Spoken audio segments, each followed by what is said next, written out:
Welcome, Road Breakers. We are live with Road Break Radio episode number 16. If you're sitting at home right now and you're wondering, wow, 16 episodes, you need to reevaluate your life choices because how do you not know we've already had 16? They're on YouTube. We post them every single week on Facebook.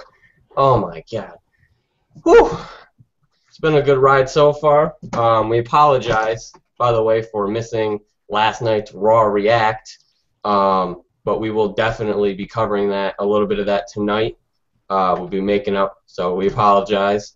I know Brandon Manuel, I don't know if you're watching right this second, but I know you were a little upset. I apologize. But we got a lot to talk about. We got a couple of pretty juicy rumors going on. So let's not keep. I'm not gonna keep flapping my gums. We're gonna get right into this right now. So right now, we have the panel. We got the man, the myth, the legend, Alec. What's going on, Road Breakers? Welcome back.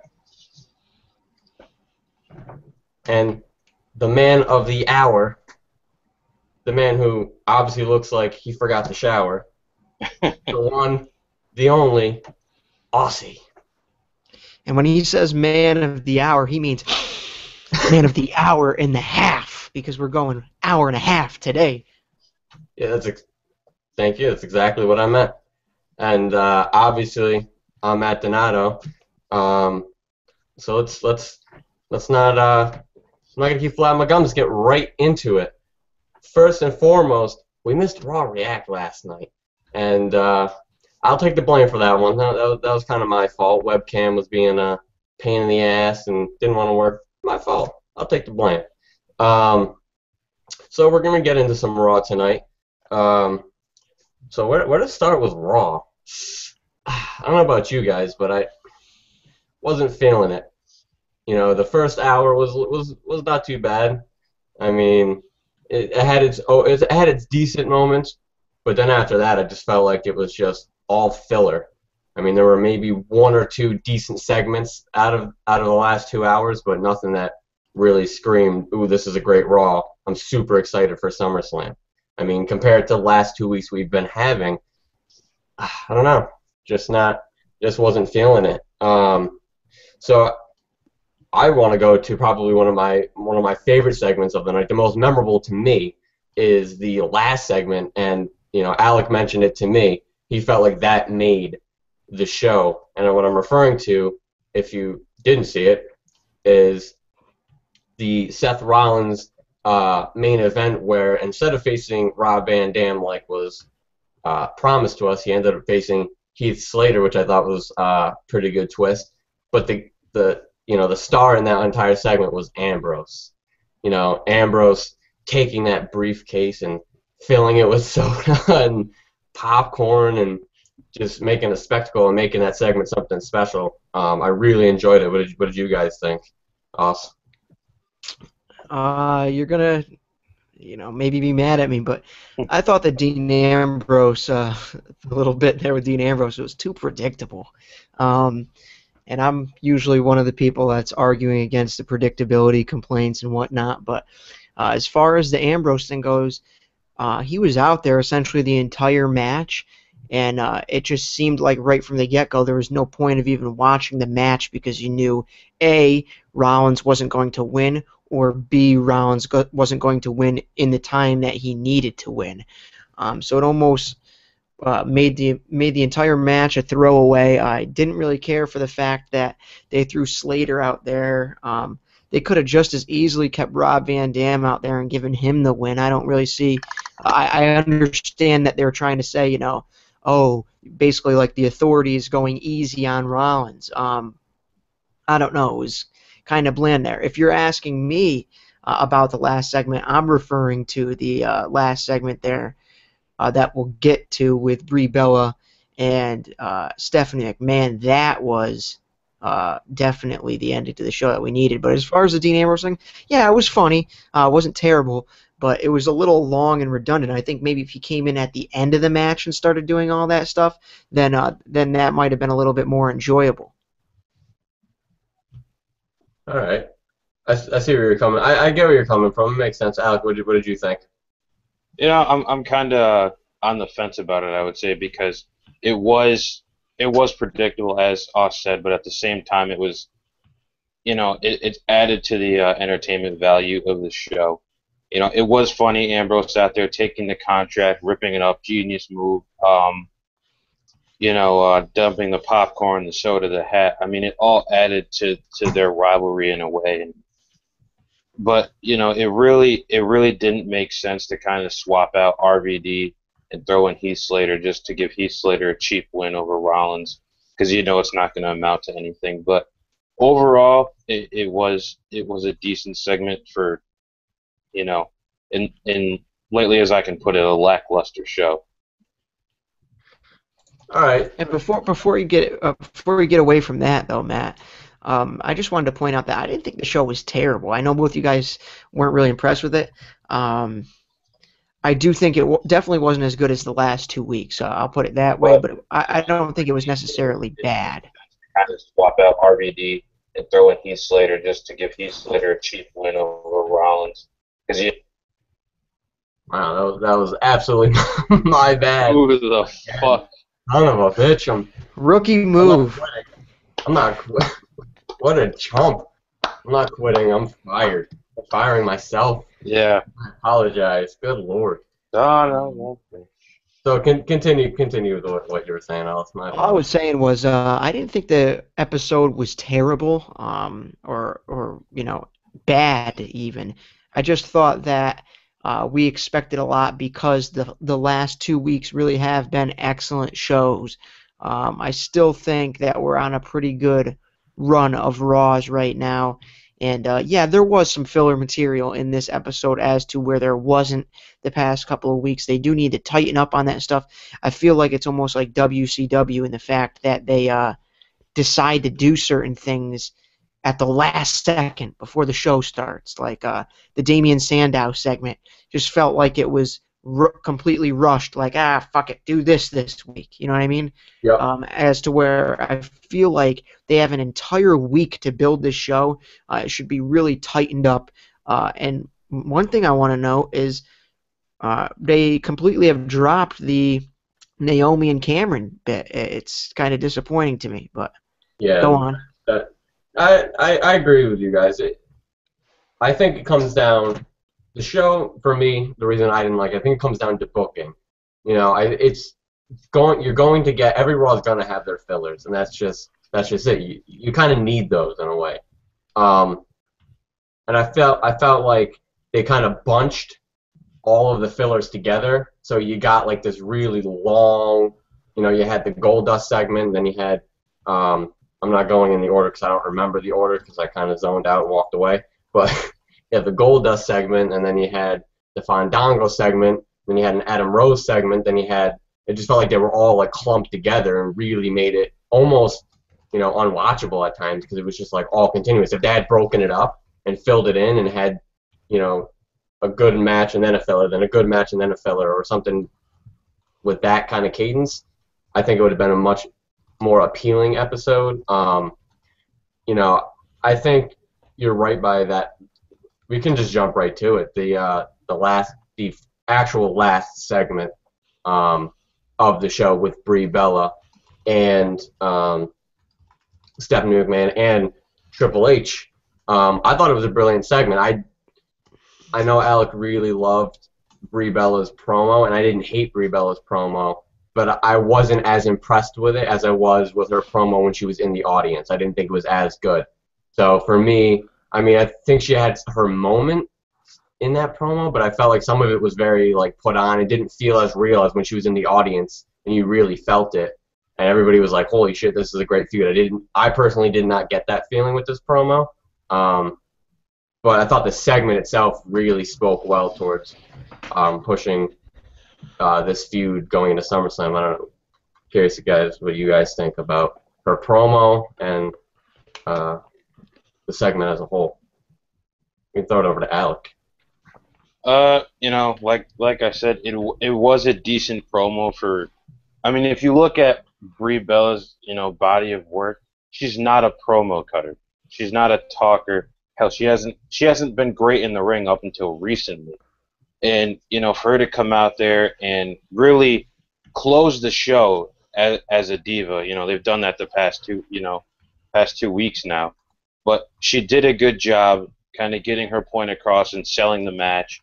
Uh, Stephanie being in there, Triple H being in there, it really added. I don't know how to put it. It really made it real. It kind of added like this is real. She's trying to she's really trying to take out Stephanie McMahon and shame her and everything else. So overall, it was a good way to close the show. Maybe we'll see Daniel Bryan show up at SummerSlam to support her. Who knows? I think that's definitely what's going to happen in regards to Daniel Bryan. I don't see any way that he's not going to show up at that show. The fact also that he was mentioned and there were cheap shots taken at him this past Monday night really go a long way to telling me that that is what they're planning on doing, is having him show up in some form or fashion. Wouldn't that be a huge swerve? I could see them keeping this tight under wraps and having Daniel Bryan be back and ready to go. Although I know we've heard all about the other surgeries and shit like that.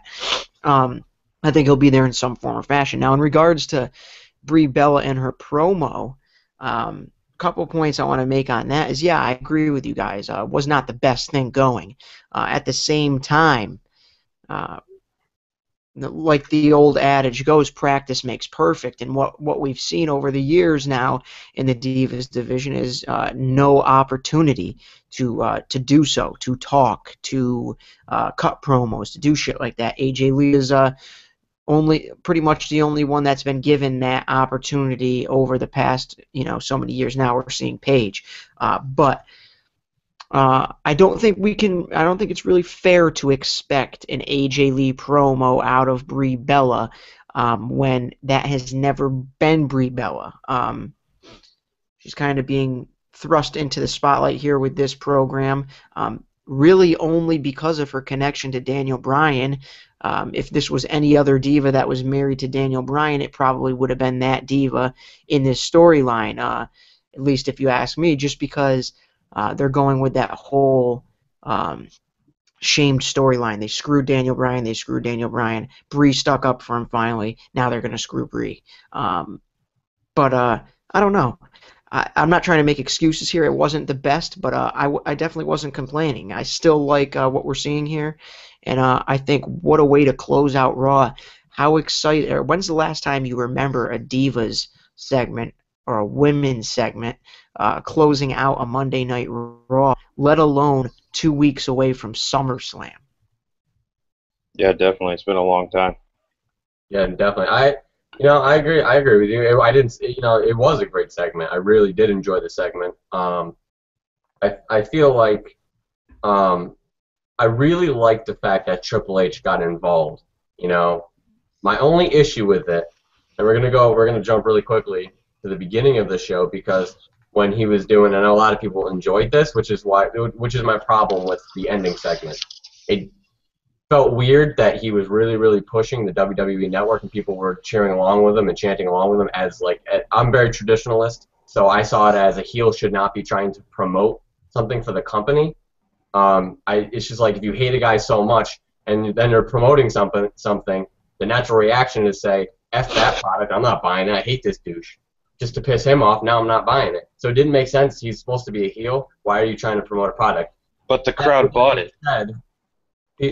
People did enjoy the product, or people were like chanting along with it. They thought it was funny. Exactly. That was the point, though. Right.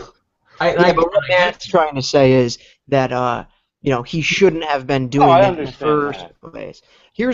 I want to jump in real quick on that. My take on it is that, first off, I'm not sure Triple H was expecting a positive reaction to that. If you look at what we've seen over the course of the WWE Network with Michael Cole and the whole announce team shoving it down our throats, everybody has been giving them heat online for that, and we know that Triple H reads the dirt sheets. He's in on, with the IWC. I think Triple H planned to do that, planned to shove it down our throats to piss us off. Now, does that does that make it a good strategy for people purchasing the WWE Network? I tend to agree with Matt there. Probably not. But I think the way it worked out, it probably does end up being better because now people are talking about it. Did you see that Triple H segment last night? How funny was that? Him keep mentioning the WWE Network like 500 different times. Not sure that's what he was going for, but that's what he got. So I think both you guys, I'm teetering in between both you guys. Yeah, Matt, I see where you're coming from. He's the heel. He shouldn't have been pushing that, but I think he was pushing it trying to get people pissed off. Like, okay, we've heard enough from Michael Cole about this shit. Would you just talk about wrestling? And to Alec's point, the crowd loved it. They ate it up. So it ended up being good for him. Yeah. Right.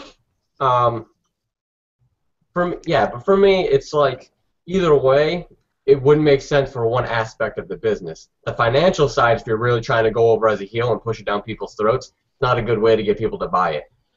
On the other hand, for the wrestling aspect, if you're trying to get over as a heel and you're trying to make it funny, that's not good for your character. So either way, it didn't make sense for one side was going to get, one side, either one or the other didn't make much sense to me. And then to have a full-out heel segment at the very end of the show where he got a huge heat, the contrast was just weird. I think, they really are still trying to make him some sort of tweener. And it doesn't. That's not. I don't understand. That's ridiculous. This will, if you're new to the show, which by the way, I know I was going to have you cover the YouTube page, Matt, but I'm realizing that I'm the one signed into the Rope Break account, so I get the live action update on the side. So I guess I can kind of just keep our pace with the YouTube followers. We've got somebody new here. I'm just going to call her Jessie. She says, I'm new here. My boyfriend likes this. And now I completely forget what the fuck I was going to say. What were you talking about before I jumped in? Let me interject real quick. We have Wesleyan Coleman on our Facebook. I want in on the hangout. The champion of champions has returned. The way you do that, Wesleyan, I just posted the comment on the Twitter or on the YouTube. The way you guys can join the show is by tweeting us. What we're going to do, this is an extra special deal for you guys. What you can do, tweet us at Rope Break Wrestling. It's right there on the screen if you don't know how to spell it.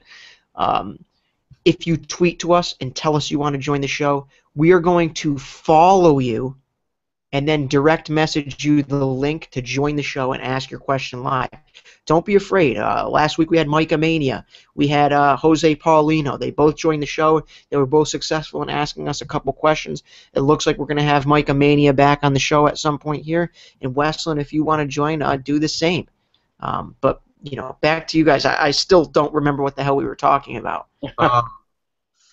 I think I was saying how just the contrast between Triple H coming off as a babyface in the first segment and then being a heel in the very last segment, and him kind of it alludes to me that they're still trying to push the I don't want to say tweener because as we've all discussed before, we really all three of us kind of come to the consensus that heel, babyface, or tweener is based on the crowd reaction and not what they're trying to make the person be. I think they're trying to I think. If you haven't really read up on it or you don't really know, Vince has been talking for years. This is even go back to the Attitude Era. He was trying to plug this concept of taking away heels and baby faces.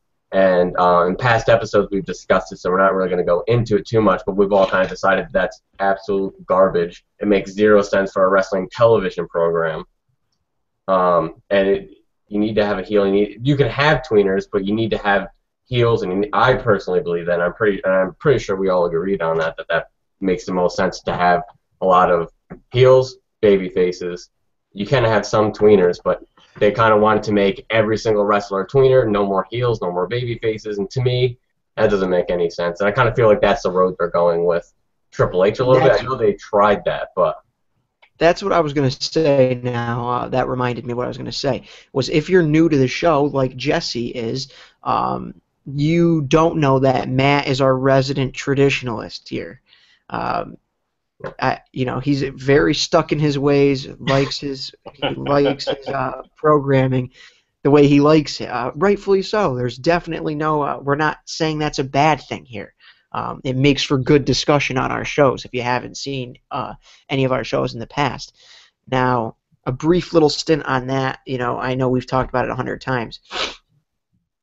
The thing is now, I think with the Attitude Era, it was very easy because all that happened from the New Generation to the Attitude Era was a complete flip of the scripts. So if you were a good guy, you were now a heel. If you were a heel, you were now a good guy. Basically, if you were bad, you were good, if that makes sense. Nowadays, I feel like the crowd's even more difficult to the point where they're unpredictable city to city. You don't know what you're going to get. A crowd like Chicago will cheer every single heel regardless. But then you might get another crowd, we'll say Albany, just because that's our hometown crowd. You might get Albany, and it's filled. The audience is filled with kids, and they're gonna chant for Cena or whatever. So I feel like now we're in an era where it's totally different than it has been in the past, and people are gonna decide. I feel like from now on, the crowd is always gonna be split. As long as we have the family-friendly programming, you're gonna have that group of kids and their families, their moms, or whatever, that are really rooting hardcore for the good guys. And then you're going to have that group like us, or the IWC, the hardcore fans, whatever you want to call them, that are rooting for the heels almost just because we're mad at these other bandwagon PG fans or whatever, and we don't want to be seen cheering the same people as them because, hey, we're real fans, damn it. I mean, does that make sense? I mean, that's kind of like my whole theory on it. Yeah. I get what you're saying. It's kind of not that they should change babyface or heels, but that's kind of the way the crowds are reacting. So it's not really anything that anybody has control over, because one day Triple H is going to get a huge pop. The next day he's going to get booed out of the building. It just depends on location. You're absolutely right. Absolutely right. I still want my goddamn heels baby faces though, damn it. Rightfully so. I see no issue with that. So all right, we'll move along from that segment. Man, there weren't too many other. Oh, I know what we can talk about. I personally enjoyed this, and I know Alec did too. I'm curious, AuSSy, what you thought about it. The Brock Lesnar John Cena promo that they played throughout the episode. I know I got a little bit of excitement being a huge fan of the Attitude Era, hearing them bleeping out the F word there for Brock Lesnar. I got a little excited. I'm like, oh shit, here we go. I even think he said shit in the promo too, and I'm like, damn. Yeah, you know what? I think they're. I'm not gonna say they're going back to the Attitude Era, because they're not. They never are. But they definitely are. Over the past few months, they have been getting a little bit edgier here and there. You know what I mean? Yep. A couple of years ago, we would have never heard the word bitch on the program. Yep. Now it's something that's being thrown out there on a weekly basis. I agree with you guys. I thought the promo was badass. That's almost going back to last week, what Matt was talking about last week. Or maybe it was Alec. I can't remember which one of you guys was suggesting we had that real-time boxing promos, almost like they do with like the Mayweather fights. I think it was Matt, right? Yeah, it was Matt. Yep. Okay, Matt on last week's show, and if you haven't watched it, go back and watch it after this show. He was saying that it'd be kind of cool to have something on the network where we saw a lead up to the fight, almost like you do with a UFC fight or with a boxing fight. And that promo there was kind of like a little taste of something that you might see, in one of those fight, specials on HBO or whatever. I really liked it. It gives it an element of reality. Yep. I think Brock Lesnar is very underrated on the mic in the fact that every time he opens his mouth, it's 110% believable. It's real. It feels like he means it. Absolutely. You know what I mean? That's one complaint that we've had with Cena over the years is that sometimes things feel real, sometimes he's joking, sometimes, a good example is last week in the beginning of his promo, it was and then he turned on the Jets, and he was 110% reality in that promo. You could feel that it was real. That is what Brock Lesnar is 110% of the time to me. We talked about the airport incident. The guy just seems like an asshole, period, which does 110% good deed to his gimmick as a heel. Absolutely. So, to answer the question, clear, cut, and dry, I loved it. I loved the promo. I thought it was awesome. I completely agree. What were your thoughts, Alec? I'll just keep it short. I loved it. That's it. That's it. He loved it. AuSSy loved it. I absolutely loved it. It really, I thought, brightened up the show a little bit, to be quite honest. I mean, the first hour wasn't too bad, and there's AuSSy just walking away, walking away from the camera. Good Lord, wow, he just left. He just left us anyway. So I really don't want to get into. We'll brief him when he comes back. Hell with him. I thought the Brock Lesnar segment was great. Thought the first hour was actually not too bad. We had Dean Ambrose going with welcome back. Glad that you could join us. Sorry about that. Somebody was knocking on the people's door. God damn it. They must not watch Rope Break, jabronis. Obviously not. Oh, but there's good news. Is it was the mailman, and he brought us a little surprise for the SummerSlam giveaway. But go on. Oh, that's exciting. So it wasn't too bad then, and he's not so much of a jabroni. We forgive him for the interruption. No, we don't. I don't. Well, damn it, Alec. You'd be so mean. No, I was just, talking about the first hour of Raw was really, I thought, they did the best, Dean Ambrose going on with Del Rio. I'm just going to get this right off the bat. I don't know about you guys, but I was annoyed with Del Rio that entire match. He kept making so many mistakes. If you don't already know, I don't like Del Rio. Can't stand the dude. He's garbage, in my opinion. Probably one of the... And it's not even that he can't be good. It's that my personal feeling about the guy is like he's a third-generation wrestler. And I said this before on the show, and you guys can attest to this. I feel like he's got like that arrogance, like I'm a third-generation wrestler. I'm already good. I don't need to practice. And every time he gets in the ring, he looks like a clown. He's constantly effing up everybody else's moveset, and it just looks terrible. So just that entire there were a couple of incidents that, like for instance, the missile drop kick that Ambrose gave him off the top rope. I don't know how much. I don't know if anybody saw this, but Del Rio was a little too close. It really made it look like garbage. Like the missile drop kick, he just kind of moved in. How about that suplex? I think Brandon Manuel called that one out on Facebook. Completely botched that suplex, like right into the ropes. Like that's a rookie mistake. You've been in this business for how long, and that's just garbage. Del Rio is just trash. And then effing up his finisher at the end, making it look terrible. Alec, you mentioned that one last night, messing up the how's the name of Ambrose's finisher? Dirty Deeds. Dirty Deeds. That's right. Oh, what kind of fan am I? What kind of fan am I? My favorite current wrestler is Dean Ambrose. I don't even know if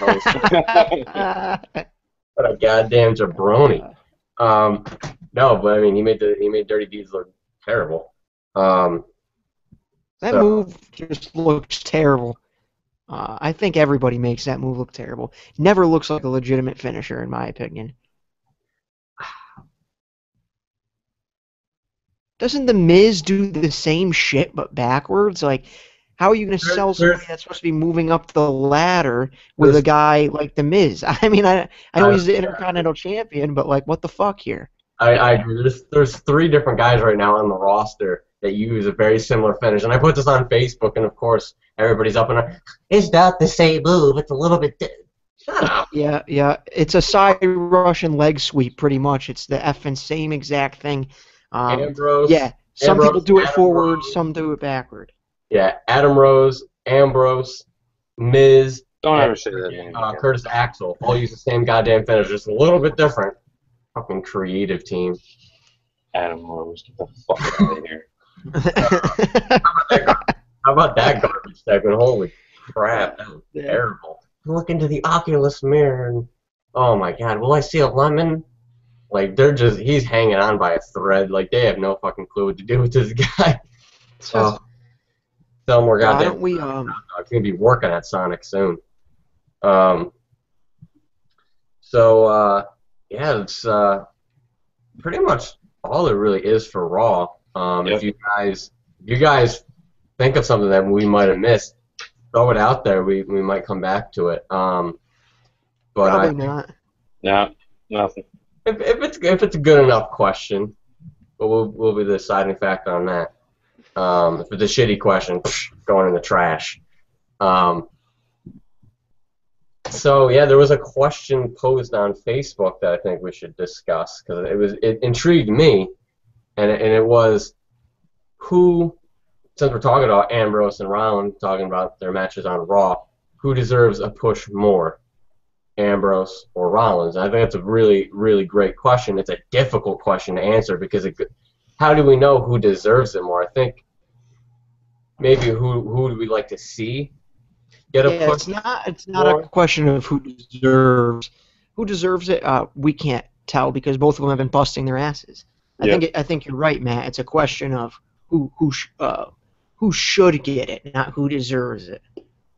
Yep, I absolutely agree. So who did I throw it over to last time? Was it Alec or was he? One of you guys just take the damn question.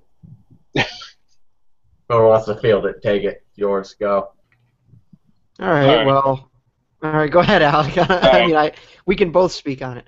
Whatever. All right. I mean, yeah, it's kind of difficult to say who should get the push more because, I mean, really, if you think about it now, Rollins is the one getting the push. He's got the briefcase, but God only knows when he's going to cash that in, looking into the future of the WWE. But I really can't make a call if I really had to come down to it. I would say Ambrose because I feel like he has more to deliver.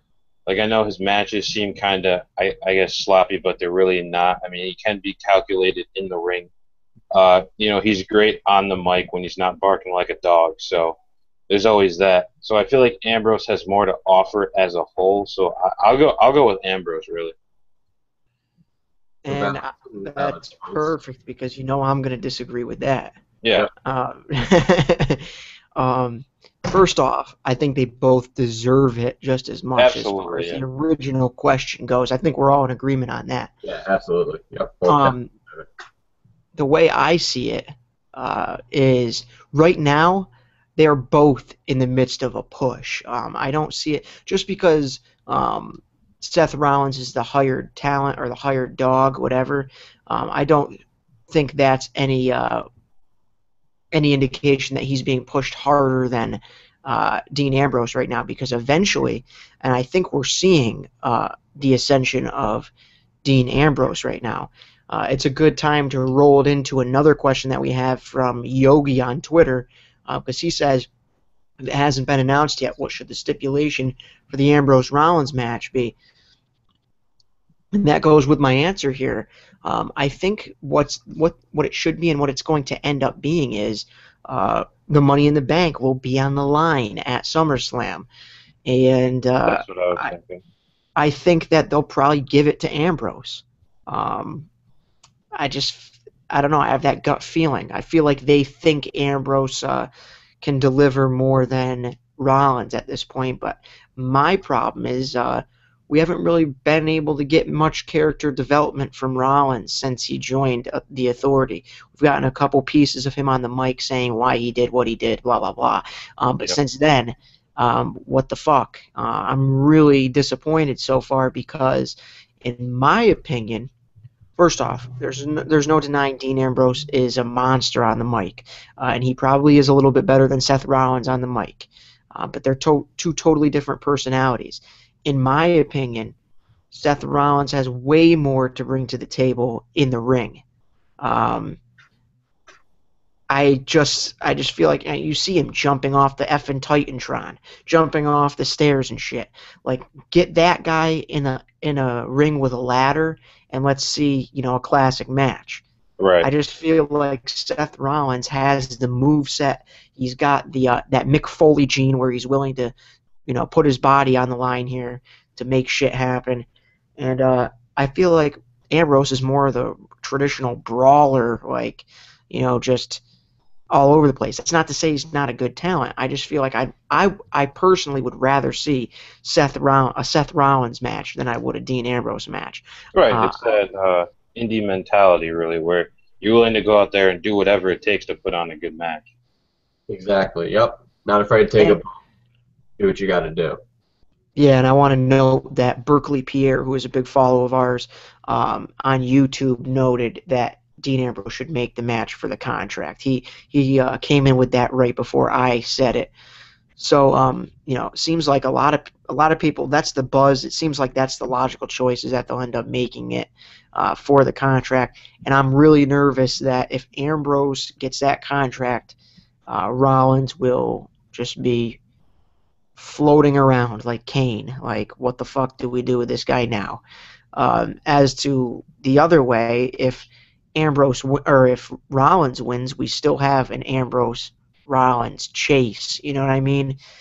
So it'll be interesting to see what they do there. But say it ain't so. Say it ain't so that Seth Rollins is going to get left in the dust here. All right. Man, I think last week you were making fun of me for taking an hour to explain something. Holy You're shit. still taking an hour, You're jabroni. still taking out, you son of a bitch. I didn't take an hour. I'm just saying. I'm not. Move on already. Jeez Christ. No, you shut your mouth. Why don't we cover some of the topics before we get to the questions? We got a couple different topics we were going to talk about after Raw. Nobody wants to hear my take on this. That's fine. Let's move on. No, I'm just gonna give my. Oh, well, I thought you were mediating because I talked too long for you. It's fine. We're doing an hour and a half show. We got plenty of time. No, I'm just saying. We have a half an hour left. An hour and a half. 45 I got minutes. a lot to say. Damn it. All right, say it, jabroni. I'm gonna say every bit of it. Shit. But looking at my little banner down there, you can see that my current favorite wrestler is Dean Ambrose. So most of you probably are going to assume that I'm going to go with Ambrose as being the guy that needs to be pushed. And I'm not saying he shouldn't be pushed. I feel like it's difficult for me because I feel like I think Dean Ambrose's character is just one of those. I'm just afraid he's going to get lost. You know what I mean? I think Seth Rollins is more of a memorable character because, like AuSSy alluded to, he does all these high flips, today's crowd really loves that fast-paced wrestling. I think his gimmick, his character, his moveset really works well with that, and I really feel like he's the guy that people will be paying attention to more between him and Ambrose. So I would just be afraid if Ambrose didn't get a push, that he'd become, misused and then go back. We've seen countless talented superstars like Ambrose just fall by the wayside because creatives like, I don't know what to do with this guy anymore, and then just throw him off in the pile, put him on SmackDown, team him up with like Titus O'Neil or some stupid shit like that. Make another shit tag team. But that's pretty much what creative likes to do. It's like what do we do with these two guys? I'll make a tag team, put them on SmackDown. I feel like you say that every week. And I'm going to keep saying it every week until it's not true. But I think personally, not to steal your shine, Matt, and talk even longer on the topic than I already have. but I feel like Ambrose is the more memorable character. I feel like Rollins is the better in-ring performer, but I feel like Ambrose is they're giving him the character development. Like, he can, everybody knows about how he can cut a promo and, he can rip up contracts and, fold up JBL's hat and shit. Like, when it comes down to it, I feel like Dean Ambrose, and I'm going to take a lot of heat for this. I'm just going to come out here and say it, and I'll probably take a lot of heat from you too. But I feel like Ambrose, as it is right now, is a mid-card guy. Nope. I think For me, for that, I agree. I don't disagree at all. And that's I feel like he's one of those guys that could plant himself into the mid-card and be a great mid-carder for his whole career. And I feel like a lot of people are like, oh, that's him being lost. It's not. Nope. Yeah, we've covered this before too. Changes style in the ring. I don't see him as somebody like Shawn Michaels or The Rock or somebody that we, have to see headlining a WrestleMania, as where I can see that with Seth Rollins. I absolutely agree, and that's actually the second part of my dilemma with this is, if you push Ambrose, I don't think that he's going to really make it in the main event, and like you were just saying, Seth Rollins has a main event character already. We haven't seen much development from him, but he's got the character. People, like I said, people love to see the high flying, which is why I think, Rollins should get the push just for the fact that he is not ready yet for the main event, but he has the potential where, like you said, Ambrose I see him as a mid-card guy too. I think that he'd be perfect for the mid-card. And we've just discussed this before. It wouldn't be, to me, and I think you guys agreed with me, it wouldn't be a loss. I know AuSSy just said that. It would not be a loss because that could bring so much prestige to the Intercontinental Championship or the U.S. if that's still around. I don't know what's going to go on with that. But that's where the dilemma is. Do you push Ambrose and keep him relevant, or do you push Rollins because he has more main event talent than Ambrose? And they're going to push both of them. It's just, I think it's more of a question of who do you push more? Who do you spend more time on?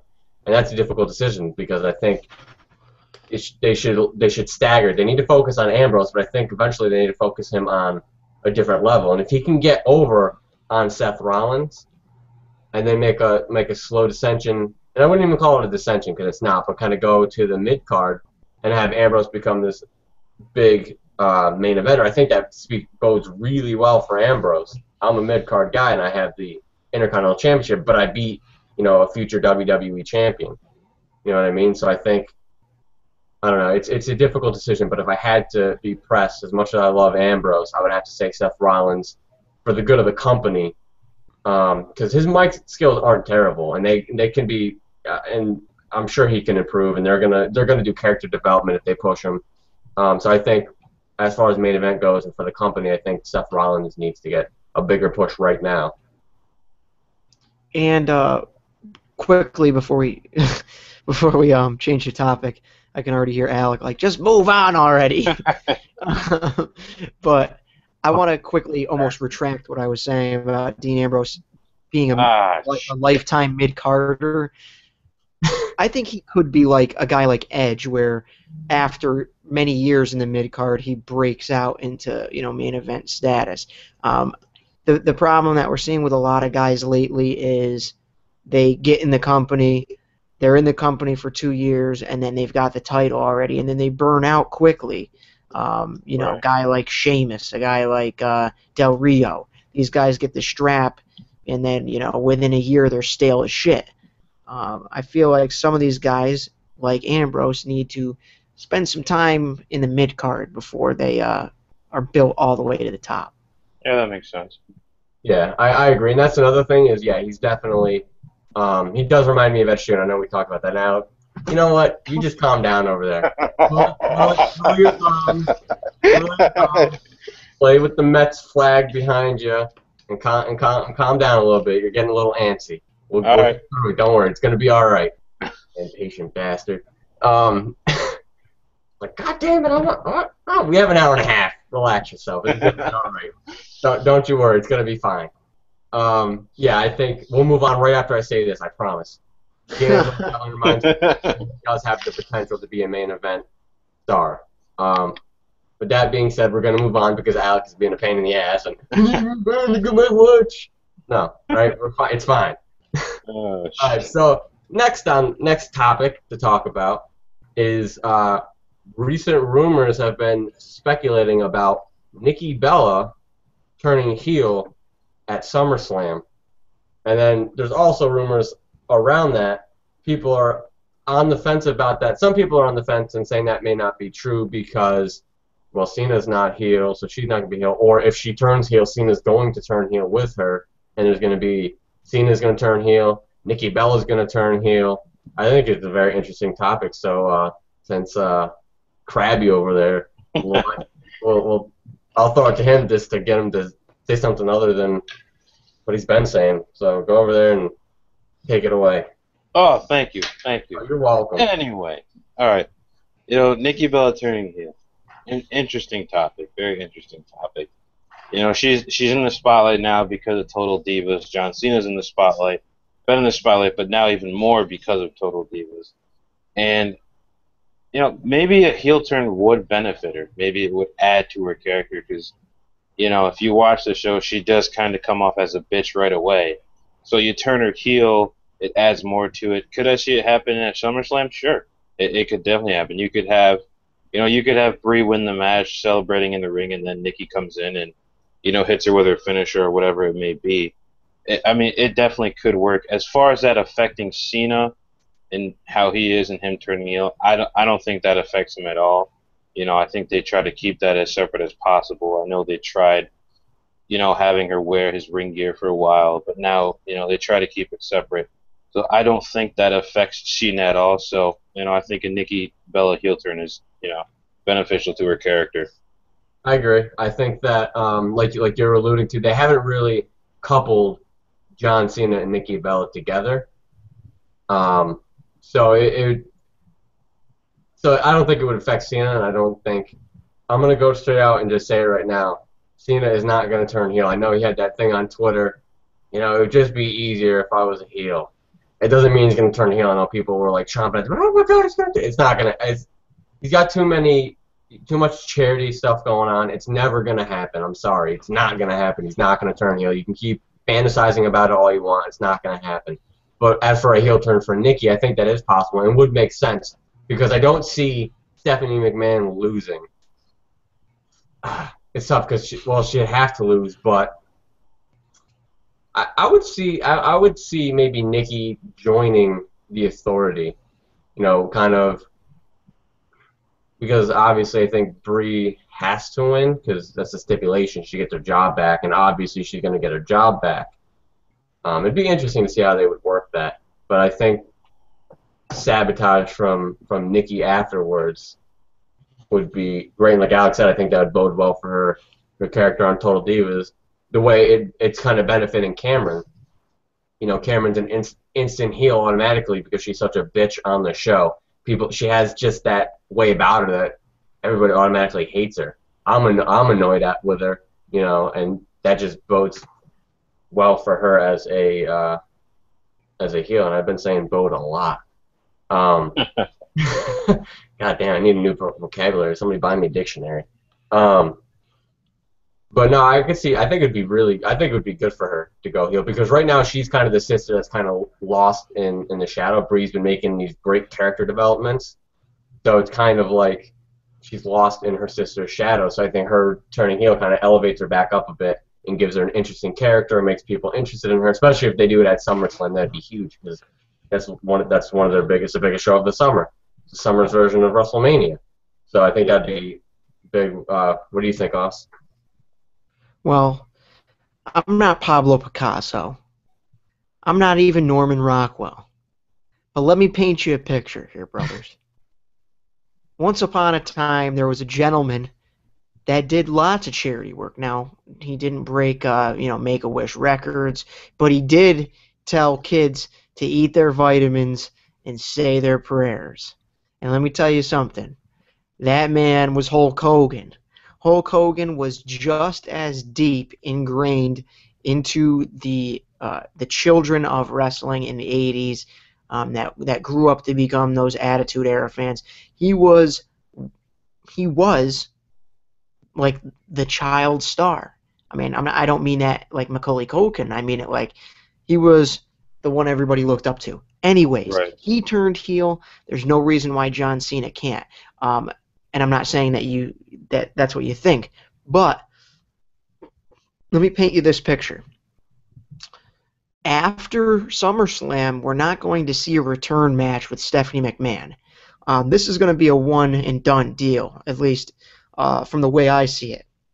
Now, what's going to happen with Brie after SummerSlam? Something's got to happen. And also, I don't think Brie needs to win to get her job back. I think that was included in the demands that she made Right. in order to drop the charges. So what's going to happen here, at least the way I'm going to paint this picture for you, and you guys can tell me what you think on Twitter and YouTube. This is what happens. Brie looks like she's primed to win the match, to overcome the Authority. When her sister, who's at ringside, gets in the ring, whips her ass, and that allows Stephanie to win the match there. So that way you get a believable win for Stephanie. It doesn't do damage to Brie, losing cleanly to Stephanie, and it elevates Nikki Bella up to that main event diva status. So now, Night of Champions, we've got a battle between the sisters, and now Nikki Bella has aligned herself, not even necessarily aligned herself with the Authority. They can choose to do that, or they can choose to say, hey, she was just pissed off that Brie's been getting all the spotlight. They could do it either way. I think what should happen is, along with Nikki Bella's heel turn, John Cena should turn heel. And I'm not trying to be that broken record that just continues to say John Cena should turn heel, John Cena should turn heel. What needs to happen is, at WrestleMania, or even at next year's SummerSlam,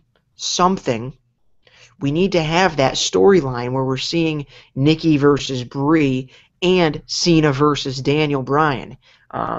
Like a battle of the couples, even if those two aren't in the main event of WrestleMania, you could have a glorified mixed tag match with those two, or something like that, or those four. It would be an easy transition for Cena to turn heel like that, saying that he's basically choosing Nikki over his fans, and blah, blah, blah, shit like that. That would elevate Nikki's status as a heel as well as John's, and it's a believable switch, because with John Cena, he's so ingrained in his face ways, like Matt said, with the charities, with the Make-A-Wish, with all that shit. You have to have some sort of reason for him to turn heel.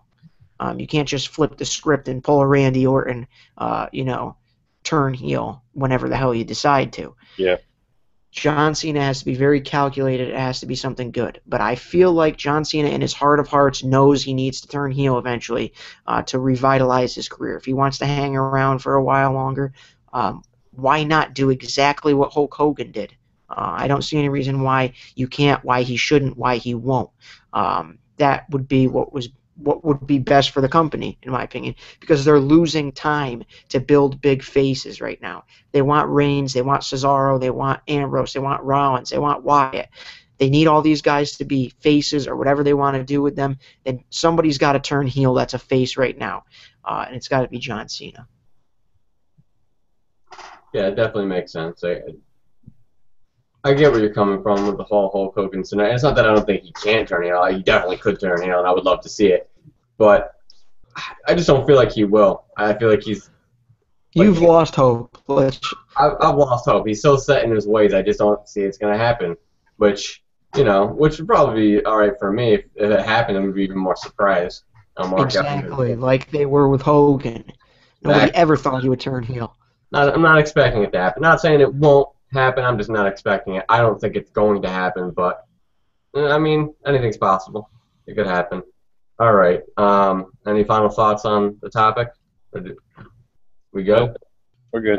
Alec, are you all right over there? Yeah, I'm good. Are you gonna be okay? You need to take a piss break real quick. Don't make me come over there. You gonna be all right, sweetheart? Everything will be okay? Hey, you're holding up the show here. Come on, let's go. All right, we're moving on there, Cupcake. Yeah, you son of a bitch. All right. So next topic, and this is a pretty interesting one, is Heyman's recent interview about I don't remember the question exactly he was asked, but his response, it was a question about CM Punk. Oh my God. I whoever that guy is, I think they meant Phil Brooks, but I'm not sure. The Walking Dead enthusiast. I'm not 100% sure. The guy who likes to jog. I'm not sure. But they talked about brace yourself, CM Punk, and he pretty much said CM Punk is never wrestling again. He said CM Punk's objective right now is to make sure that he never wrestles again, not in the WWE, Ring of Honor, or any promotion. Those were Paul Heyman's words. And I know people get uptight. CM Punk is never coming back. You guys need to stop talking about it. I'm sick of hearing this shit about CM Punk. But you know what? If you don't like it, the X chops to you. You can suck it. Because we're going to talk about it. And I don't care. So, I personally don't think that he's never coming back. But I'm curious to see what you guys think. And I threw it to Alec last time. You know what? No. I'm going to throw it to Alec again, Mr. Ansi. All right. Throw it to you, because... All right. Interesting topic once again. You know, it's interesting coming from Heyman, because with Heyman you never know what's real or fake and what he says, because that's just how goddamn good he is. But you know, with Punk, his whole thing, he's gone on and on about it for years, is that once he's done, he's done.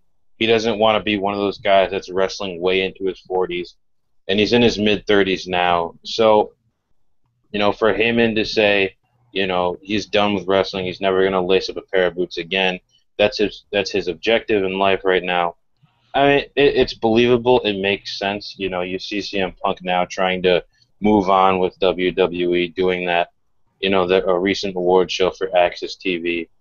So, you know, I think Heyman made a great point saying that's his objective. CM Punk has made it. So, really, all in all, it is possible we could see CM Punk down the road, but there'd have to be a really big reason behind it, whether he, you know, feels the bug again to get in the ring one last time, you know, like Batista. I mean, who knows? But, you know, really, CM Punk's done. That's just the way I look at it. Oh, man. I can't wait to jump in on this. First off, we got some people on YouTube. Mr. Oblivion 08 says, CM Punk saved wrestling. Of course you should talk about it. Yeah. All right, with you. Like that guy. Then Aaron Mason says CM Punk is still Plan C in my imaginary world. Aaron Mason, I like the way you think, buddy. And then I say, I don't believe a word that you say, Heyman. I don't give a damn where this is coming from. It's Paul Heyman. It is absolutely. Damn it. Absolutely. I agree. Absolutely. Paul Heyman is thinking about the business every single second of the day, when he sleeps, when he breathes, when he eats, when he takes a shit on the toilet, when he takes a shit on the carpet. He's thinking about wrestling. He's thinking about the business. And I definitely wouldn't put it past him that if he thought throwing this little piece in an interview would make an eventual CM Punk return even that much better, if it would throw us off the course and make it that much better, then he would do it if he thought that way. Now, some might say, oh, you know, you're delirious. He's never coming back. God damn it. Can't we just move on? Can't we just like who's out there now? Yeah, we can do that. But as long as CM Punk is relevant and some of the fans care, we're going to continue to keep talking about him. Like Mr. Oblivion said, he did save wrestling. Now, the way I look at it is this. People can say whatever they want. The Rock was away for 7 years. Nobody thought The Rock was coming back. Sting never signed with WWE. People said, he's never coming. Deal with it. He's with WWE. People never thought Hogan would come back. He's with WWE. The fact of the matter is, this is wrestling, and there is, as far as the reality goes, it's unpredictable still. You do not know if 2, 3, 4 years down the road, if Triple H goes to CM Punk and says, hey, I'll give you 15 minutes on the mic and $15 million to come to WrestleMania, air your grievances just like you did in the summer of Punk. You're meaning to tell me that CM Punk wouldn't like to come out and get 15 minutes of time just to shit on the WWE for the way that they handled the Royal Rumble situation? You're dead wrong. Oh, absolutely. At the end of the day, money talks. Yeah. And guess what? CM Punk can host as many award shows as he wants. I know he's a minimalist. I know he doesn't need to live in a mansion and shit like that. But guess what? People like money. It's proven. I don't care who the hell you are. Money talks. If they come to CM Punk and they offer him a crazy amount of money to come back for one more match, and they give him creative control, let him pick who he wants to face, let him get on the mic and talk a bunch of shit, he'll do it. Sorry, Phil. I'm calling you out. I don't believe a word you or Heyman says. One of these days, your ass is going to come back, and I'll still look like the smart one when everybody else thought that he would be gone. It'll be rope break that stuck with it. Don't you forget it. All right, and I'm getting word right now that Walking Dead enthusiast Phil Brooks has answered AuSSy's call there, and it looks to me like next week on Rope Break Radio, it's going to be AuSSy versus Phil Brooks. So tune in. By God! There he is right now. We have him live on the show. Welcome.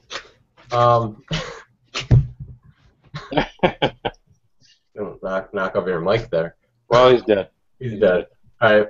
Well, we'll just continue on with the show. All right. Good to see you there, Phil. Oh shit, he's back. All right. No, I completely agree with you. I'm 100% on your side with that, Oss. I completely agree with you. You can't believe anything Paul Heyman says. You know, and it goes with this. If we're fake. Go for it. Go ahead. What did somebody say? Sorry, I had to laugh at this one out loud. Mr. Oblivion, who I believe is a new listener or a new watcher. I don't remember the name. Oh, he says this. When I was a kid, I loved playing video games. When I was 23, I said, no more. Fuck this. I am 25 now, and that itch came back. I'm a gamer again. The itch for your loves never die. We always go back to our first love. If Eminem can forgive his mother, Slater can go over on Rollins, and Jerry Lawler can keep a job, then anything is possible. I don't know who Oblivion is, but I like this guy. Or girl.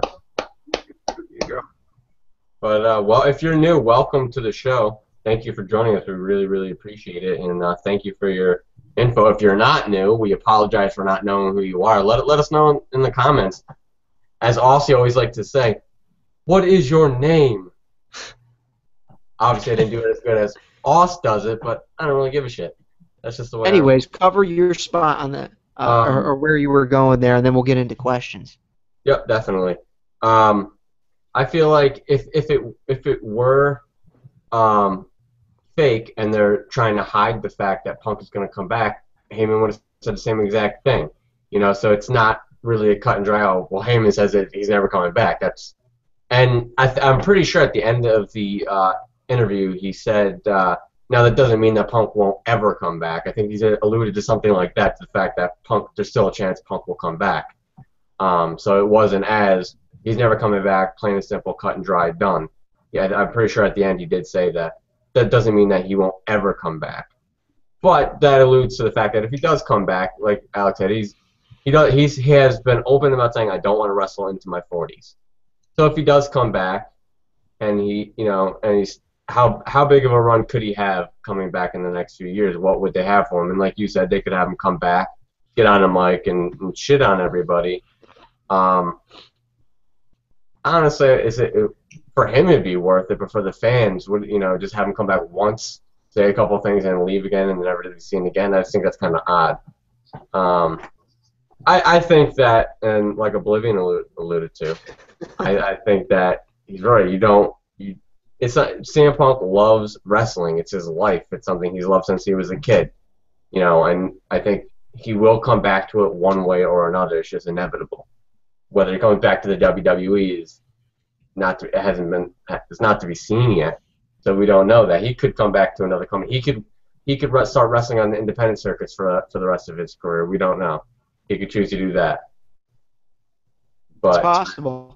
I think I don't see that happening. I don't think it's necessarily cut and dry over, but I don't think he'll be back for a while. I think he's going to stay away for a little bit. That's kind of my take on it. So without further ado, we have some questions lined up. I hear getting word. So if you want to get Yeah, going at questions. first off, I want to say that the self-proclaimed biggest rope breaker, Wesleyan Coleman, is set to join the show live here momentarily. But Wesleyan Coleman, he comes on the YouTube page and says, RKO's Oblivion. Oh, Wow. He's clearly seeing Oblivion or Mr. Oblivion '08 as a legitimate threat to his throne. But uh-oh. either way, Mr. Oblivion says, I like you guys too. I used to be a frequent commenter on, wait for it, Bleacher Report. Oh, yeah. Ah. He says, I love listening to real wrestling stuff. Good stuff, guys. Well, Mr. Oblivion, we're glad that you're here with us and not Thank you. stuck in the damn bleachers. Yeah. Why Yeah. be in the bleachers when you can get in the ring with rope break, right? Absolutely. And by the way, if you know a couple other stragglers that got sucked into the Bleacher Report lifestyle, shine some light on them. Tell them about rope break. As I always say, if you have friends who are fans of wrestling and they don't know about rope break wrestling, you're a terrible friend. That's just the truth. It's fact. I'm pretty sure that's in the Bible. I love how Matt alludes to a lifestyle, the rope break lifestyle, as if it's Davey Boy Smith, the British Bulldog, pumping heroin or something. Don't let them slip into that rope or into that Bleacher Report lifestyle. That's just dangerous. You don't want to lose another friend to the Bleacher Report. That's detrimental. It's terrible. Inject some of that Bleacher Report into your veins. Get started again. And then he goes on to say, if you guys ever need contributors, let me know. Well, duh, we are always looking for contributors. I know we don't always advertise it, but we do want more rope breakers. Yeah, we've got a pretty solid stable here with these three, and we don't really do admins on our Facebook page. But what you can do is send us an email at AuSSy at Rope Break Wrestling with your best writing, anything wrestling related. And we are looking for more people to write on our website because right now, let's be honest, the MVP right there of the site you're looking at him is Alec. He busts his ass 24/7, 365 to get up all the content on the website. Yeah, me and Matt, we go on there, we throw some articles up once in a while, but without Alec, there's zero website. So, yeah, want to put Alec over big time on that. He could definitely use some legitimate help there. And then Mr. Lillian says, I was a featured columnist, not a frequent commenter. Well, guess what, Jabroni? Frequent commenter, featured columnist, effing whatever, doesn't matter.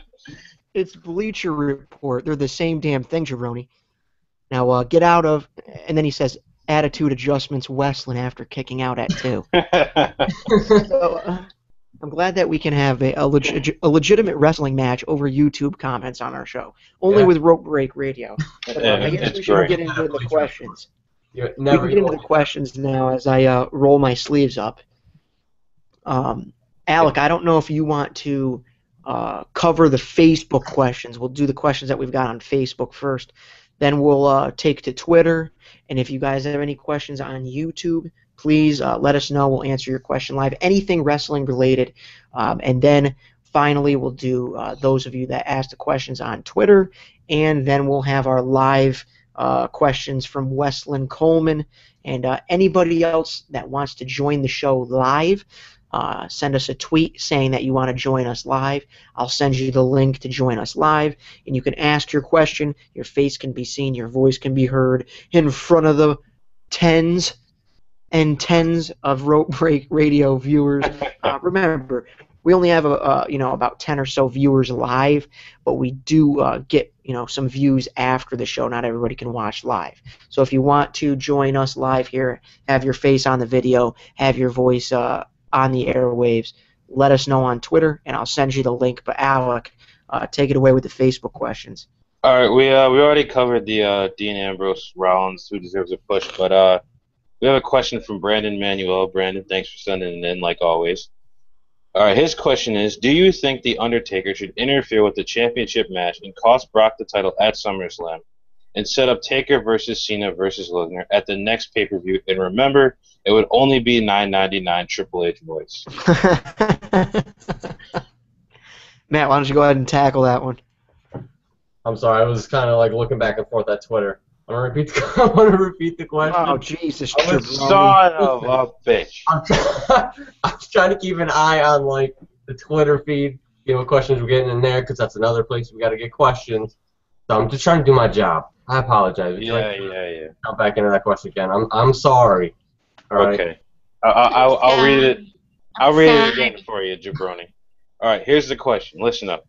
Do you think The Undertaker should interfere with the championship match and cost Brock the title at SummerSlam and set up Taker versus Cena versus Lesnar at the next pay-per-view? And remember, it would only be $9.99 Triple H voice. That is interesting. No, I think it would be. I'm just gonna say no because Undertaker is like, man, I just don't think it would be good. I mean, it's enough to have. I'm on the fence about Brock Lesnar Cena being good. I'm excited for it, and the build-up's been great. But can they put over a good match? I mean, I won't be surprised if they do, and I'm not going to be surprised if they don't. Let's just put it that way. So either way, I'm sure they could put on a good match. Will it be? I don't know. And putting Undertaker, who's how old is he now? Like 90. He's old as hell. Don't get me wrong. I love Undertaker. One of the greatest of all time, absolute legend, one of my all-time favorites. I think it would make for a good storyline because, Undertaker's coming back. I just don't think it would be a good match overall. I think the build-up would be cool. The storyline would work out great, but when you got to the actual match itself, I think it would fall short, and people would just kind of be disappointed. And then I don't think anybody wins at that point. I mean, shit, we'll probably Taker will get another fucking concussion. He'll die in the ring. Oh my God. This is taken too far. All right, you're going too That man has a goddamn family. Jesus People Christ. just start blaming Vince Russo. Freaking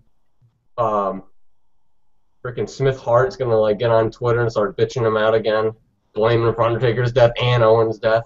Oh, it's gonna be a travesty. It's gonna be terrible. You're out of control. Jesus Christ. If Michael Cole was on the podcast right now, you know what he'd say? Vintage Donato. Yeah. Oh, God damn it, Michael. Somehow Donato from out of nowhere. Somehow a question that revolves around a triple threat match between Lesnar, Cena, and Undertaker turns into a discussion about Vince Russo and Smith Hart. Only Matt Donato can bring you these type of links. It wasn't out of nowhere. It was not out of nowhere. I said, die in the ring. In regards to your question, Brandon, appreciate you showing your support as always. As we've got Randy Hill joining us on YouTube. Randy, please tweet us at Rope Break Wrestling if you would like to join the show live. I'll send you the link. We'll follow you back, the Rope Break account, and we'll send you the link to join the show live. We've already got one viewer lined up to ask us a live question, and you can do so as well. So once again, send us a tweet at Rope Break Wrestling, and we'll send you the link to join us live here on the podcast. In regards to Brandon Manuel's question, I'm with Matt. No. There shouldn't be a triple threat match of that legs. Although a triple threat match would be good for Undertaker because he wouldn't have to do nearly as much work. But I just don't see it happening. Only way Undertaker's coming back is for a match at WrestleMania 31. And I honestly think that it will be with Sting. I think we will get that match. I might be alone there, but I think we're going to get that match. And I think that's when you'll see Undertaker wrestling in a ring again, and possibly for the last time.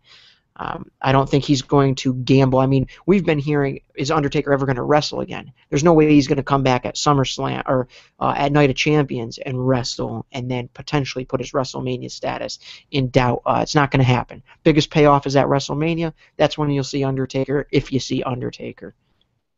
Is there another question on Facebook or not? No, that's it. No. All right. Well, I thank you, Brandon Manuel, for your question, being the only person to ask a question. Like AuSSy said, we really, truly appreciate your support. And my man, I apologize. I know you were getting all set for Google for a React last night after Raw. You're all set, ready to go, and you're like, what the hell? Like I said, my bad. My bad.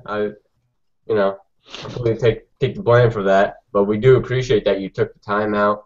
I believe you said, I don't know if you're serious about this, but if you are, it's awesome that you took your lunch break to watch the show. Um, which, if that's the case, appreciate it. And again, I feel even worse now. Thanks for making me feel like a jerk. No, we Oh, the jabroni needed to take a lunch break anyways. we And really. let's be honest. Let's be honest. Brandon, you and I both know, buddy, what you did on that lunch break. You looked up that Layla gift and you went to town. And yeah, for that gift, you're very welcome. I meant gift, damn it. All right? Same difference. It It's basically a gift. was a gift. It was a gift. It was a gift. It was a gift. Gift hyphen T. The gift. That's Absolutely right. was a gift. All right. Do we? I'm checking Twitter, and I'm not seeing any really questions on. We did have a one comment from Kyle Colahan, who as once was a contributor to our site, was also known briefly as the Wrestling Republican in a failed storyline. And you want to know? We You don't don't talk want to know about Kyle. Kyle is a hometown friend of ours. Kyle tends to have a very, very, very skewed vision of WWE and the product. Kyle, I'm calling you out. I got no problem doing it, pal. He thinks up some of the weirdest shit possible.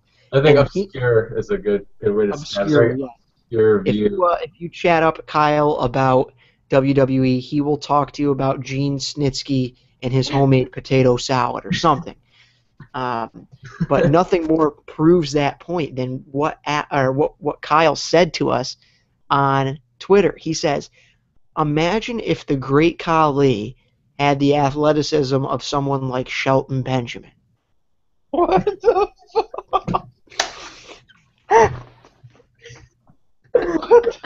What the fuck? Why? Oh, shit. Oh, Kyle. excuse me from the show. Kyle, what is possessing you to think this in your brain? I don't get it. Oh, shit. Kyle Colahan, aka, and I'm going to give him a shout out on Twitter. You can go ahead and follow him at Kip Killigan, KIPKILLIGAN, Kip Killigan. This is the type of stuff this guy comes up with on a daily basis. So if you think that's as funny as we do, give him a follow, and we'll continue to share some of the absolutely insane shit that Kyle brings up. And I wasn't kidding when we said obscure. When's the last time you thought about something like that? Oh, man. Oh, shit. Man, we love you, Kyle. Thank you. Thank you for that. All right, so right now, if you guys want to kill some time, Wesleyan Coleman, if you want to go ahead and click your link to join our podcast, please do so now. And I will be sending the link to Randy Hill, who is a Rope Break original right here. So basically, you've got Rope Breaks past and Rope Breaks future meeting here for a discussion for questions. Randy Hill, essentially one of the first rope breakers, might even be the first rope breaker that wasn't like one of our buddies. You know what I mean? Randy Hill has been with us since like 10 likes on the Facebook page. And we'll also have Wesleyan Coleman joining us. Can you believe that? Can you just picture Great Khali like doing front flips off of ladders and shit? Like He climbs a fucking ladder that's 7 feet tall and does like a swan dive. Yeah. Oh my goodness. Like, how the hell does that work? I don't even. All right. Wesleyan is in, and Wesleyan, just hold on just for a moment, and we'll get to your question, pal. We're just going to invite Randy Hill as well, and we'll wrap up the show here with these questions, and we'll catch you guys. While we have this kind of waiting period, I wanted to quickly shout out to Randy Hill for his shout out video on YouTube. He shouted us out, which is really, really cool of him. We really appreciate that. If you want to check him out on YouTube and find out that shout out video, you can subscribe to him at Kortomos Randy 83. That's KORTOMOS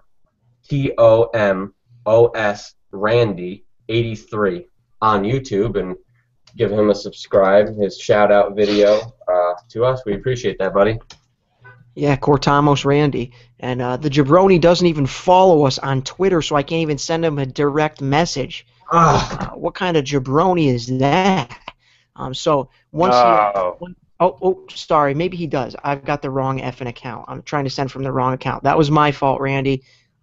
Sorry to throw you under the bus there and announce that you don't follow us. You just buried Randy Hill. Yeah, he is now buried forever. He does follow us on Twitter. But right now we're going to open it up to Wesleyan Coleman. Wesleyan, you are live if you want to unmute your mic and introduce yourself to the tens and tens of viewers here and ask us your question, bud. I'm Wesleyan Coleman, and I'm the greatest rope break fan in the world. Simple as that. My question is about Randy Orton and Roman Reigns. You guys can hear me, right? Absolutely, bud. Yeah, we hear you. Yeah. So Randy Orton on Monday Night Raw, we saw the Viper return. Is this the kind of Randy Orton that we need to see in order to bring his career back to life or give him a good heel run? That's a good question. Yeah. That's a great question. I think this is definitely the Orton we need to see in order to revitalize him. It was the Orton that we saw in 09. I think I alluded to this last week. I felt like it was kind of a waste to have that Viper, that character in 09 because it was such a terrible era for wrestling. I mean, it was garbage, PG era, really just crappy stuff. But his character was so great, and we actually saw some pretty solid storylines. His rivalry with Triple H was awesome in the McMahon family storyline. So that's I think we do need to see him. And like you said last week on Raw, we saw that character start to come back again. This week we saw him in a suit, which I thought was interesting. That we saw him back in a suit again, because other than him being with Evolution for that small little stint that they did, which I'm not going to get into that, drop the ball, but we haven't really seen Randy Orton on his own because he's not really with the Authority anymore. I mean, he's there and he's part of it, but I mean, the way he called out Triple H, the way he's calling out Kane, he's kind of doing his own thing. So we haven't seen him in a suit or do anything like that on his own in a while. It's interesting.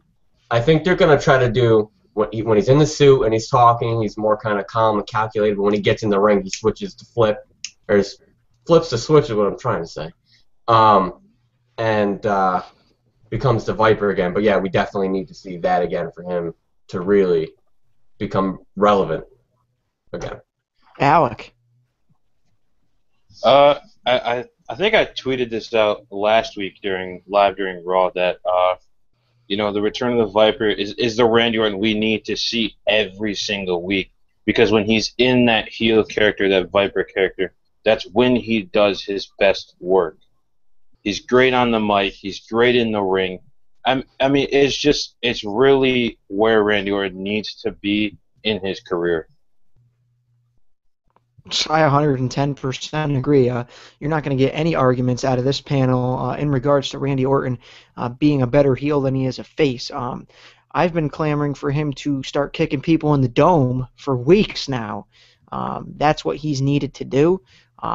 He did kick Roman Reigns in the head for all intents and purposes.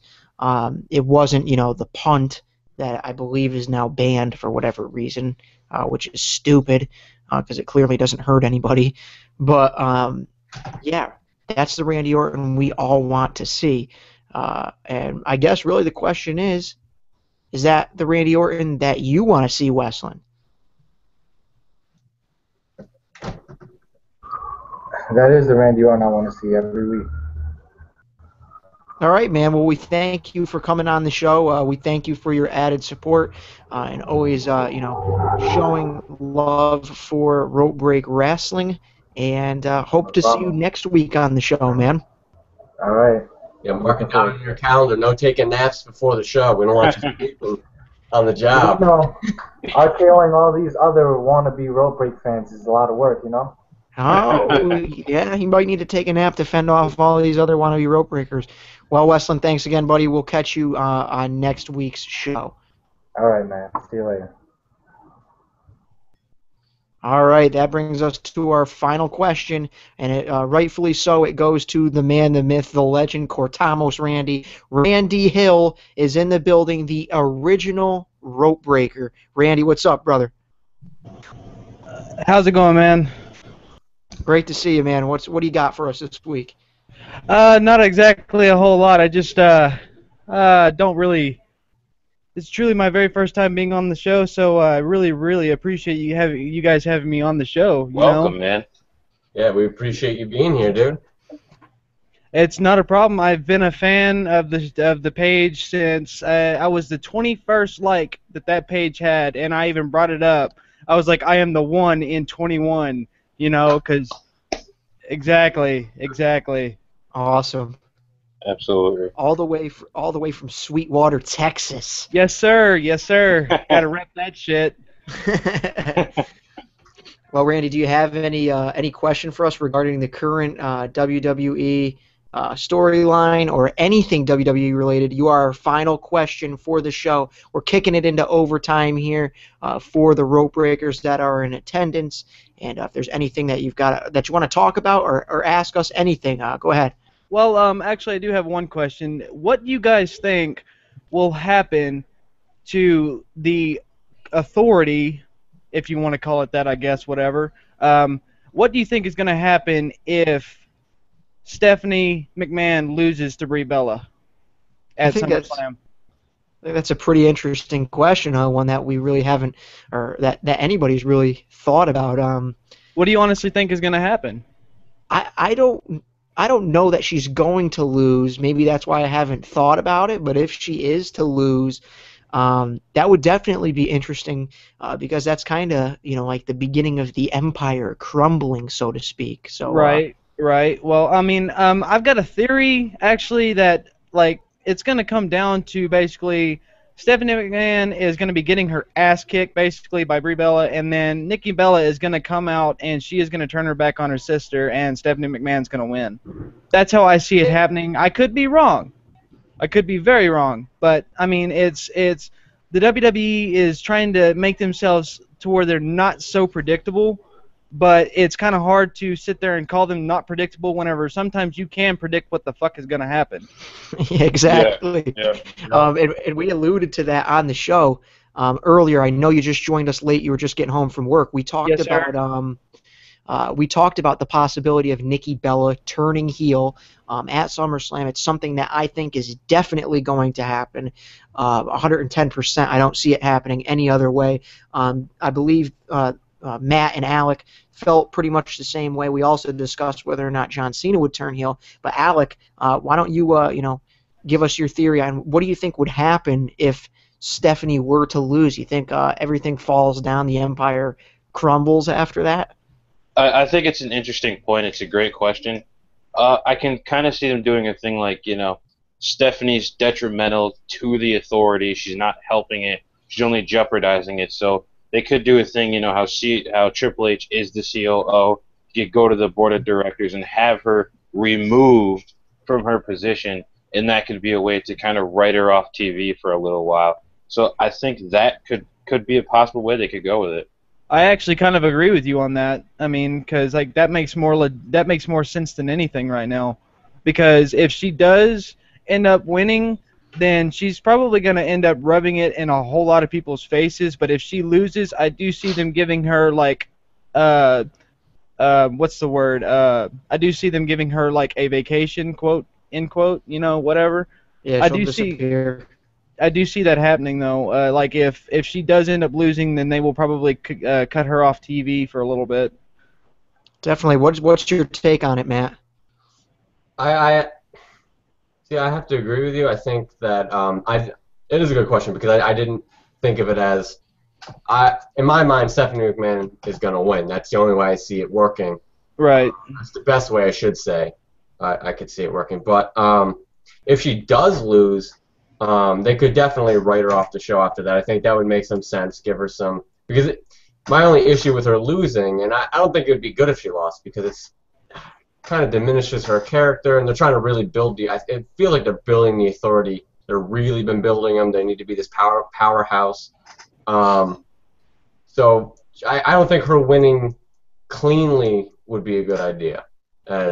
No, I agree with you on that. I don't see it ever becoming a clean win because it's fucking Stephanie McMahon. I've been watching this lady on my television for at least half my life, So there's no way that she is going to even get a clean victory over Brie Bella. It's not going to happen, man. I can clearly see that. Yep. I completely agree with you. Yeah, I don't see Stephanie McMahon losing. I don't see her winning cleanly, but I don't see her losing. If she were to lose, I think Alec was absolutely right. The only way to really do it, the only place they really could go is to kind of write her off TV for a little while, give her like a sabbatical. Yeah, okay. I'll go hang out with CM Punk for a little while. But I think it's a good question. No, I think that's really the only way I see it working. Well, I appreciate the input, guys. No problem. Ladies and Thank you. gentlemen, Yeah, Randy Hill, the original rope breaker, and Randy, we'll allow you to bill yourself as that, the original rope breaker. Randy Hill, thanks again for joining the show. If you don't subscribe to Randy, please get over there at Cortamos Randy 83. That's KORTOMOS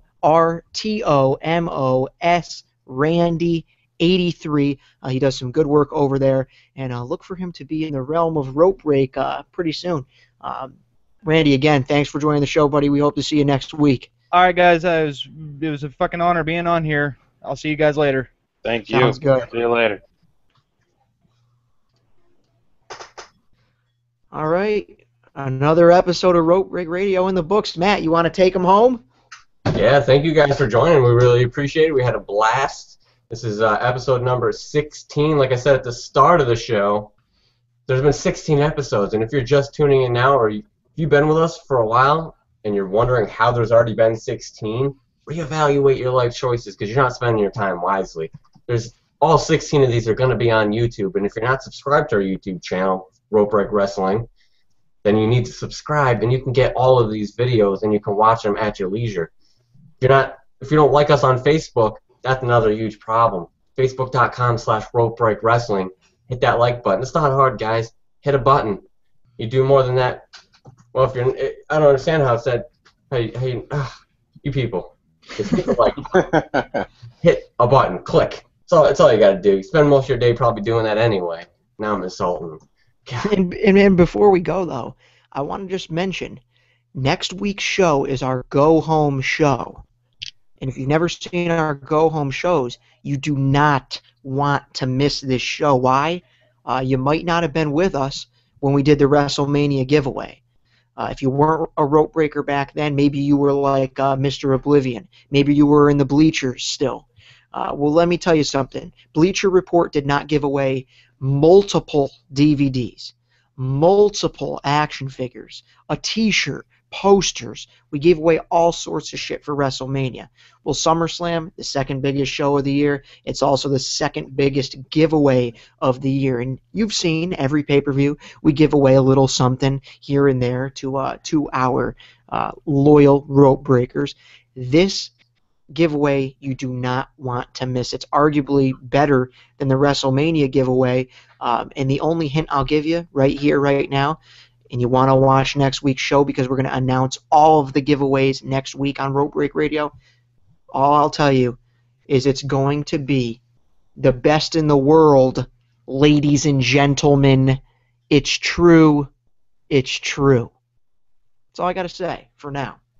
That's the little bit I'll give you for now. So take that as you will. But next week you will want to be here for Rope Break Radio to see exactly what we're giving away and how you can win. Alec, you got any final words? Thanks for being on the show today, guys. It was great. Good questions. Another great episode of Rope Break Radio. Be sure to be here next week. Same, maybe same time, maybe not. We started early today. Who knows? But, you can always see us after Raw, Monday nights, immediately after the show ends. We're live on YouTube talking about Raw. So, that's it. Absolutely. So follow us on Facebook, follow us on Twitter, subscribe to us on YouTube, share us, be a good friend, share us with your friends. And as always, that is Alec, that is AuSSy, I am Matt, and this has been Rope Break Radio, episode number 16. And if you're not down with that, we've got 2 words for you. Rope break. Suckers. Have a good one, guys.